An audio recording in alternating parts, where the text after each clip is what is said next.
was a quiet night outside Birmingham, Alabama, when Lieutenant Commander Renee Dawson, a black woman and a decorated naval officer, found herself face to face with a harsh reality too many have experienced. Driving home late, dressed simply in a sweater and jeans, Renee blended into the stillness of the highway until the flashing red and blue lights of Sergeant Daniel Briggs' patrol car appeared in her rearview mirror. Calmly and professionally, Renee pulled over, fully aware of the standard procedure. But this stop was anything but standard. From the moment Briggs approached her car, flashlight glaring and voice sharp, the atmosphere shifted. Without offering a valid reason, he accused her of having a broken taillight, a claim Renee knew was false. As the interaction escalated, Briggs's tone grew increasingly aggressive, dismissing her questions and demanding she step out of the vehicle. When Renee, relying on her training and composure, calmly asked for clarification, Briggs quickly resorted to accusations of resisting. Despite her measured demeanor and clear understanding of her rights, Renee was handcuffed and forced into the back of the patrol car. The sting of injustice settled in as Briggs, embodying unchecked authority, transported her to the station. Yet Renee remained poised, knowing exactly who she was and what she stood for. She wasn't just another civilian to intimidate. She was a high-ranking naval officer who understood both the law and the gravity of the situation. That night, Renee faced more than an abuse of power. She confronted a system where authority is too often used against the vulnerable. But Renee's quiet strength and refusal to be silenced would soon flip the narrative. Briggs had no idea the storm that was coming. Renee Dawson sat in the cold holding cell, her military training keeping her composed despite the weight of what had just happened. She had been wrongfully arrested, humiliated in public, and locked up by Sergeant Briggs, a man so intoxicated by power he hadn't bothered to consider who she really was. For Renee, the holding cell felt less like a prison and more like a waiting room. She had been through worse. On battlefields, in war zones, in boardrooms where she fought to be heard. But tonight wasn't about fear. It was about anger. Quiet, simmering anger at the injustice she had just endured. As she sat on the cold metal bench, arms crossed, she listened to the sounds outside the cell. The casual chatter of officers, the shuffle of papers, the buzz of the vending machine. Then came the heavy, arrogant footsteps of Sergeant Briggs, returning to gloat. His voice dripped with condescension as he mocked her for questioning his authority. Renee didn't flinch. She let him talk, watching closely as he revealed more about himself with every word. But the game shifted when another officer interrupted, delivering news that made Briggs pale. Someone had made a call.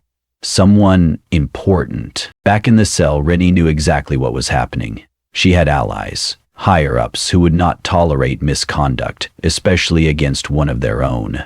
Briggs' smirk vanished, replaced by confusion and growing panic as whispers of an internal review started circulating. When morning came, the tables turned entirely. In court, Renee wasn't wearing handcuffs. She was back in command. Dressed sharply in a navy blue blazer, she stood beside her lawyer as the prosecutor laid out a case that stunned everyone in the room. Not only had Briggs unlawfully detained her, but his history of disproportionately targeting black drivers was also being exposed. The judge, visibly frustrated, ordered an internal investigation into Briggs' conduct. For Renee, this wasn't just about clearing her name. It was about exposing a pattern of abuse, the kind too many people faced without the means to fight back. By the time the hearing ended, Briggs's career was hanging by a thread, and Renee had emerged not just as a wrongfully arrested citizen, but as a symbol of quiet resilience and justice. Yet she knew this case wasn't unique. For every story like hers, there were countless others that didn't make it to courtrooms or headlines. Still, as she left the courthouse that morning, Renee carried more than just vindication. She carried a mission: to ensure that power is never again abused without challenge, and that no one, regardless of their rank or background, should have to endure what she did. The courtroom was electric with tension as Renee Dawson took her place beside her attorney. Gone was the woman who had been humiliated the night before in a holding cell.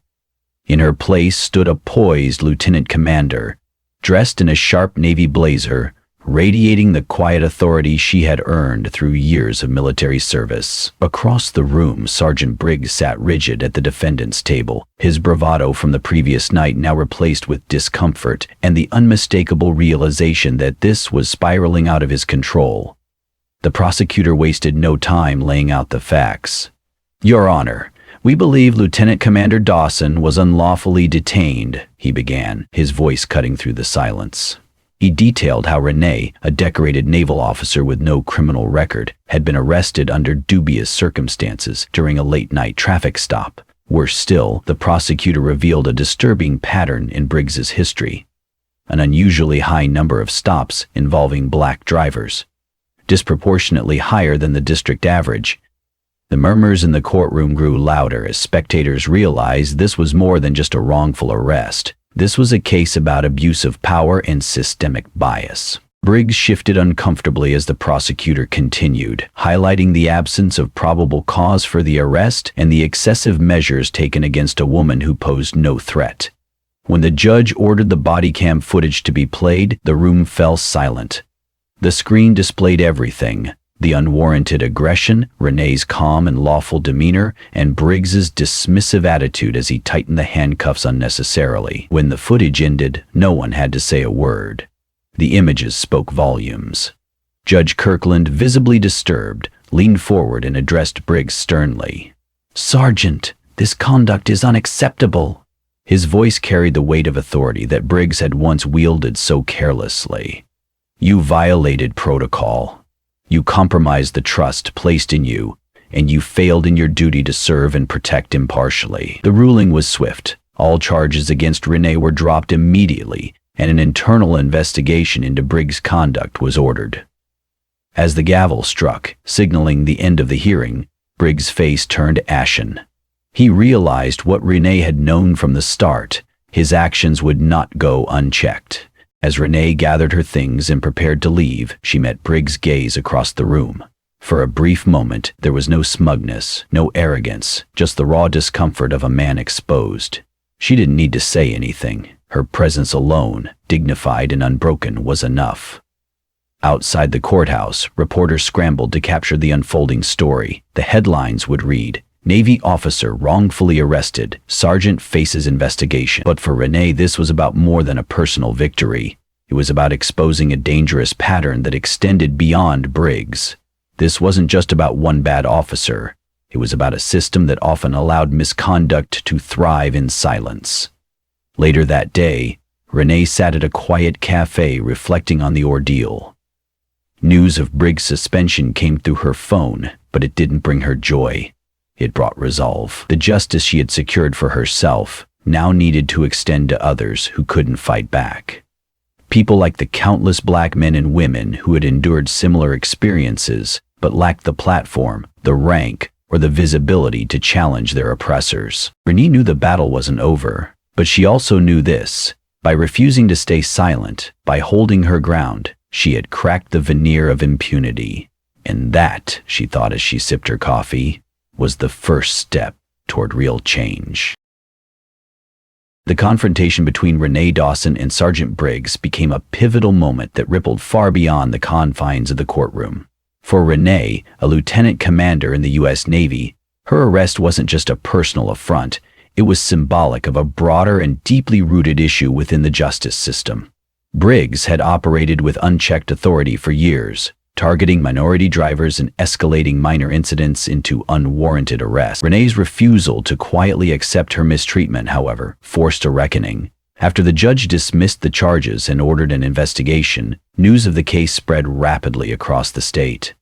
The footage of Briggs' aggressive and dismissive behavior toward Renee during the traffic stop and subsequent arrest went viral, capturing public attention and sparking outrage. For the first time, the community began to confront the uncomfortable reality that this wasn't just one bad officer.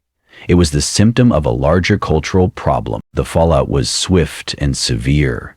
Briggs was immediately suspended without pay, pending a full investigation into his history of stops and arrests. The district attorney's office launched a comprehensive review of his cases, focusing on patterns of racial profiling and abuse of authority. Internal Affairs interviewed officers who had worked alongside Briggs, and many quietly admitted they had witnessed his behavior before, but were either afraid or unwilling to speak out. At the same time, Renee's actions inspired others to come forward. Community members who had previously remained silent now shared their own troubling encounters with law enforcement, many of which mirrored her experience. Town halls were organized, advocacy groups became more vocal, and local media outlets dug deeper into systemic issues within the police department. Renee, although initially reluctant, became a central figure in this growing movement. She was invited to speak at universities, civic forums, and military leadership conferences. In her speeches, she emphasized the importance of accountability, courage, and using one's position to create change, not just for oneself, but for others who lacked the same platform. Meanwhile, within the department, reforms began taking shape. New policies were implemented, requiring officers to undergo mandatory de-escalation and anti-bias training. Oversight committees composed of civilians and legal experts were established to monitor complaints and review footage of questionable stops. For the first time in years, there was momentum behind meaningful change. For Renee, the fight was never about personal vindication. As she told a packed room of young service members during one of her speaking engagements, "I didn't stand up just for myself. I stood up because staying silent means allowing these patterns to continue." As weeks turned into months, Briggs's fate was sealed. The investigation uncovered a disturbing pattern of misconduct that led to his permanent removal from the force. Yet, the story did not end with his dismissal. Renee's case became a catalyst, encouraging a broader conversation about power, race, and justice in America. For the countless individuals who had endured similar injustices in silence, Renee's story offered something more powerful than outrage. It offered hope and a call to action. Her courage proved that one voice, backed by truth and resolve, could indeed shake the foundations of an entire system. After Renee's charges were dropped and Briggs' misconduct was exposed, a tidal wave of media attention followed. National outlets picked up the story, framing it not just as a case of wrongful arrest, but as a striking example of systemic failures in policing. Headlines like "Navy Officer Wrongfully Debate on Police Misconduct" and "Lieutenant Commander Dawson Takes a Stand" dominated airwaves and social media feeds. What began as a local incident had become a flashpoint in a larger national conversation about racial profiling and abuse of power. Renee found herself at the center of it all. Requests for interviews poured in from news anchors, journalists, and advocacy organizations. Though initially hesitant, she realized that sharing her story could amplify a message that needed to be heard. Appearing on a major evening news segment, she calmly recounted the events of that night, the unwarranted stop, the escalation, and the quiet resolve that carried her through. What resonated with viewers wasn't just her rank or credentials, but her grace and composure in the face of injustice. As Renee's story gained traction, community groups across the country used it to push for reform. Civil rights organizations cited her case while advocating for new laws aimed at curbing racial profiling and holding officers more accountable. Town hall meetings swelled with citizens demanding change, pointing to Renee's experience as proof of the urgent need for oversight and policy reviews. In Fort Collins, the ripple effect was immediate.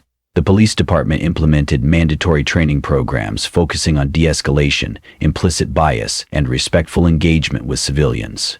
Additionally, an independent citizen review board was created to assess all complaints of officer misconduct moving forward. The attention also put Briggs under a harsh spotlight. His record, once buried in departmental files, was now public knowledge. Advocacy groups and watchdog organizations combed through his history, uncovering similar instances where black drivers were disproportionately targeted and unlawfully detained. His name became synonymous with the dangers of unchecked authority. Despite the media frenzy, Renee remained grounded. She returned to her duties in the Navy, continuing to serve with the same dedication and professionalism that had defined her career. Yet she also embraced a new responsibility, mentoring younger service members, particularly women and minorities, on navigating life inside and outside the uniform. At a leadership seminar, Renee addressed a packed auditorium. "This isn't just about me," she told them. "It's about every person who has been silenced, intimidated, or told to just accept injustice as normal." We can't fix everything overnight, but we can make sure we don't let it go unchecked. Her words resonated far beyond that room. Across military bases, law enforcement agencies, and community groups, her story became a case study in courage, resilience, and the power of holding systems accountable. What had started as a routine traffic stop evolved into a national call to action, one that reminded everyone watching that real change begins when ordinary people refuse to be silenced. The fallout from Renee Dawson's case extended far beyond the courtroom and news headlines. Her story sparked a larger dialogue across the nation about systemic flaws within law enforcement, especially regarding racial profiling and abuses of power. Within weeks of her court victory, cities from coast to coast began re-examining their policing policies, spurred by both public outcry and the undeniable clarity of Renee's ordeal. In Birmingham, where the arrest took place, the mayor's office quickly stepped in. The mayor personally reached out to Renee, expressing both regret and gratitude. "You forced us to look inward," the mayor admitted during a private meeting. "We've failed you, and we've failed too many others." As a result, the city committed to a full audit of traffic stop records over the past 5 years, with a focus on racial disparities. The audit uncovered troubling patterns, including disproportionate stops of black drivers and inadequate disciplinary action against repeat offenders like Briggs. This prompted the mayor to introduce sweeping reforms. Mandatory body camera policies were strengthened, independent oversight committees were empowered, and officers were now required to complete quarterly training on racial sensitivity and de-escalation techniques. These reforms were welcomed by the public and received national attention, positioning Birmingham as a city willing to confront difficult truths. Meanwhile, Renee found herself invited to speak at national forums, including a panel on police accountability in Washington, D.C. There, standing alongside civil rights leaders and legal experts, she shared her experience, not as a victim but as a professional who had chosen to fight back against injustice. "It's not enough to wear a badge or a uniform," Renee told the audience. "Accountability must be the standard for everyone in power, no matter how small the situation might seem." Her calm but firm delivery resonated deeply, leading several military and civilian organizations to adopt her words as part of their internal training material. The Department of Defense, too, began exploring partnerships with civilian oversight bodies to ensure that service members were treated fairly in local jurisdictions. In Fort Collins, Renee continued her mentorship efforts with younger officers and sailors, helping them understand how to advocate for themselves and others in difficult situations. She worked closely with Navy leadership to develop a program addressing how minority service members can protect themselves against discrimination while maintaining the values of duty and professionalism. Despite her growing influence, Renee remained grounded. She knew that true change required persistence beyond headlines and policy updates. "The real work," she often told her mentees, "happens when no one is watching, when you choose to do what's right, every time." The Briggs case became more than just a personal victory for Renee. It served as a catalyst for systemic reform and community healing. Across the country, her story empowered countless others to speak out, file complaints, and demand change. As she watched her impact ripple across institutions, Renee stayed focused on the bigger picture. She understood that while her battle had been won, the fight for justice, for herself and others like her, was far from over. In the aftermath of Renee Dawson's wrongful arrest and the courtroom fallout that shook the Birmingham Police Department, a powerful ripple effect spread across the broader law enforcement community. Renee's case wasn't just a personal vindication, it became a symbol of long overdue accountability in a system where officers like Sergeant Briggs had operated unchecked for years. As her story gained traction both on social media and in national news outlets, public discourse intensified, sparking debates in living rooms, boardrooms, and city halls. The public's response was swift and passionate. Protests, town hall meetings, and community-led forums sprang up not just in Birmingham, but in cities across the country.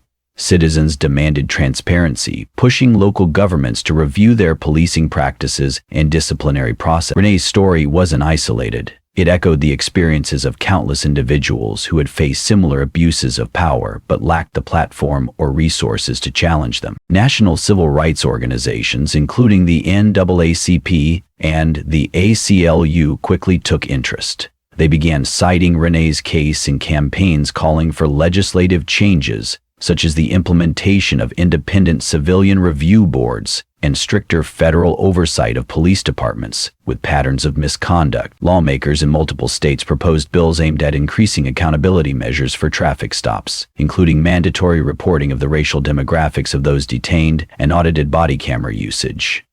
Within the Birmingham Police Department itself, the culture began to shift. Officers were no longer insulated from scrutiny. New policies mandated that complaints be independently reviewed by external bodies, not just internal affairs. Chief Eldon Baker, who had confronted Briggs directly, took further steps to rebuild trust with the community, initiating partnerships with local civil rights groups to facilitate open dialogues between officers and the public. Meanwhile, Renee remained at the center of this transformation, not as a passive observer but as an active force. She collaborated with legal experts and community leaders to develop workshops for young professionals, especially women and minorities, on navigating interactions with law enforcement and asserting their rights with confidence and composure. Her message resonated particularly with younger generations, who saw in her a role model of grace under pressure and the power of speaking truth to authority. As Renee's influence grew, so did the reach of the lessons learned from her ordeal. Universities and law enforcement academies across the country began incorporating her story into their curricula as a case study on the consequences of unchecked power and the necessity for systemic reform. Yet, despite the recognition and positive momentum, Renee remained humble. In interviews and speaking engagements, she continuously reminded audiences that her story was not unique. "I had the privilege of rank and resources," she often said. "But there are countless others who don't, and they're the ones we need to fight for." For Renee, the goal was never just personal justice. It was about challenging a broken system and laying the groundwork for a future where no one else would have to endure what she did. Her battle became a beacon, guiding others to demand change, advocate for fairness, and most importantly, to never remain silent in the face of injustice. The arrest and subsequent courtroom victory of Lieutenant Commander Renee Dawson triggered a profound and far-reaching shift, not just in her personal life, but in the broader cultural narrative surrounding police accountability. In the days and weeks that followed her case, Renee found herself at the forefront of a growing movement. While the media lauded her courage and the justice system took early steps to investigate Sergeant Briggs and his department, Renee knew that meaningful change required more than headlines or internal reviews. It needed sustained action. Despite being inundated with speaking invitations from major networks and advocacy groups, Renee maintained a grounded perspective. She understood the danger of the public focusing solely on her story without addressing the root issues it highlighted. As a result, she took a deliberate approach, opting to use her platform to advocate for systemic reform while amplifying the voices of those less heard, those who had faced similar injustices but lacked the means to fight back. Renee began by hosting closed-door sessions with city officials and police leadership, sharing her experience in candid detail. She emphasized how her military training allowed her to maintain composure, but also pointed out that civilians without such preparation were at a far greater disadvantage during volatile encounters with law enforcement. Her ability to speak both as a victim and as a leader earned her respect from skeptics and allies alike. Simultaneously, Renee partnered with grassroots organizations to establish a mentorship and legal literacy program focused on young Black men and women. The initiative aimed to educate them on their rights during police interactions, emphasizing de-escalation techniques and pathways to legal recourse when those rights were violated. Renee was determined that no one else should have to navigate the fear and indignity of wrongful arrest without the tools to protect themselves. As her influence expanded, Renee became an informal advisor to a task force convened by the mayor's office, focused on revising Birmingham's policing policies. Under her guidance, the task force recommended several key reforms, including body camera transparency protocols, independent civilian review boards with decision-making power, and increased anti-bias training for all city officers. These measures, once considered politically sensitive, gained significant momentum as public support swelled behind Renee's advocacy. Renee's actions also resonated on a national scale. Advocacy groups across the country began citing her case in their campaigns, while legal scholars pointed to her story as a compelling example of how individuals could successfully challenge systemic injustices. Universities, particularly those with criminal justice and legal programs, invited her to guest lecture on police reform, ethics, and civil rights. Despite the growing spotlight, Renee remained focused on the community that had supported her from the beginning. At a community town hall hosted at a local high school gymnasium, Renee addressed a crowd of hundreds. Her message was clear: real change begins locally. We cannot rely on a single courtroom decision to fix a broken system, she said. It starts with how we hold each other accountable, in our neighborhoods, in our schools, and yes, in our police departments. Her words, steady and resolute, reminded everyone that justice is not a destination but an ongoing process. Renee's story became more than just a personal triumph. It sparked a community's determination to ensure that fairness and dignity are rights, not privileges. Renee Dawson's courtroom victory didn't just lead to Sergeant Briggs' downfall. It sent shockwaves through the entire Birmingham Police Department and beyond. The repercussions were immediate. Within days of the case dismissal, city officials announced a comprehensive review of all arrest records involving Briggs and other officers flagged for similar behavior. The investigation uncovered troubling patterns of racial profiling, leading to multiple suspensions and resignations within the department. But this was only the beginning. Public outcry grew stronger as national media outlets picked up the story. News stations replayed the body cam footage, showing the stark contrast between Renee's calm professionalism and Briggs' escalating aggression. Editorials flooded newspapers and online platforms, framing Renee's case as a symbol of the growing demand for police accountability. Community leaders organized rallies and town halls where Renee's name was mentioned, alongside calls for sweeping reforms. Renee, however, remained measured and thoughtful. She wasn't interested in being a symbol for 15 minutes of fame. Instead, she saw this as a responsibility, a duty to ensure the momentum didn't fade when the headlines did. She quietly worked with civil rights attorneys to help draft policy recommendations for the city, focusing on banning pretextual traffic stops, implementing third-party oversight committees, and enforcing stricter disciplinary measures for officers found guilty of misconduct. Within weeks, neighboring cities began examining their own departments, spurred by the attention Renee's case brought to light. The Birmingham City Council, under public pressure, passed a resolution requiring all future traffic stops to be documented, with clear justification and body cam footage to be reviewed by an independent board. In the midst of this, Renee found herself increasingly in demand. Universities invited her to speak to criminal justice students. Civic groups sought her insight on leadership under pressure. National advocacy organizations asked her to become a public face for reform initiatives. Still, Renee remained grounded, choosing to uplift the voices of others who had been subjected to similar abuses, but lacked her platform or legal knowledge. Perhaps most notably, the Department of Defense took interest in her experience.